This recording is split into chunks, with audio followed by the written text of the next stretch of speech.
Ciao Raga, musta naga? Magbibigay lang ako sa iyo ng paalala kasi huwag mong gagayahin yung iba na kapag ka nakatanggap ng ganitong sulat, okay, ang ginagawa nila, pagka natanggap ang sulat na gayaan, itinatapon. So, huwag mong gagayahin sila.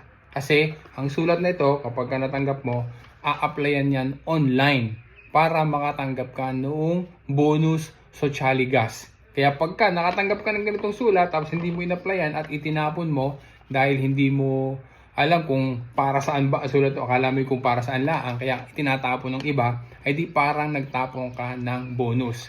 Kaya garni ang gagawin mo. Kapag ka nakatanggap ka ng garning sulat, iyan ay natatanggap ng mga pamilya na mababa yung kanilang IZE. Pasok doon sa Solya para sa bonus. At the same time, ang bonus na ito ay para doon sa mga pamilya na kung saan ay nakatira sila sa isang kondominyo na ang riscaldamento ay centralizzato. Okay, kailangan din natandaan kasi iba nakakatanggap din ng ganitong sulat pero hindi naman centralized yung heater doon sa kanilang kondominyo, so hindi sila po pwede. So kailangan ay centralize ang heater at the same time ay kailangan na gas naturale. Anong gagawin kapag ka natanggap ang garning sulat? Kailangan na a-applyan ito online. Naandito sa sulat na ito yung website na pupuntahan. Ang kailangan mong ihanda ay i-scan o pipicturean ang sulat na ito harap at likod, yung iyong dokumento di identita, at saka kailangan yung kodice PDR.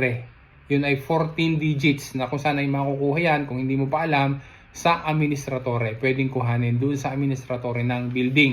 Ito ding sulat na to ay mayroong date na nakalagay doon sa likod. For example, sulat na ito, April 27, 2026. Kailangan mula doon sa date na nakasulat sa likod, example nga, April 27, 2026, within 60 days, mula doon sa date na iyon, kailangan na siyang ma-applyan online.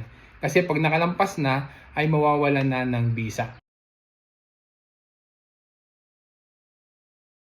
So yun na Raga, kung ikaw ay nakatanggap din ng garning sulat, ay applyan mo na yan online. Yan naman ay ilang taon nang dumarating. Nakakapag-apply tayo ng bonus Socialigas na iyan. At kapag ka na-applyan mo, papalipasin mo lang yung ilang buwan. And then may darating ulit na another na sulat na kung saan yung sulat naman na iyon ay dadalhin sa posta para papalitan at matanggap doon yung bonus.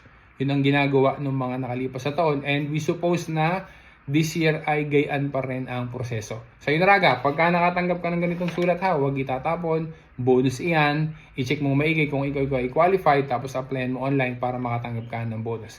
Sana ay ma-share mo rin sa iba para sila man, pagka nakatanggap ng ganitong sulat at sila ay qualified, huwag nilang itatapon para matanggap nila yung bonus na entitled sila.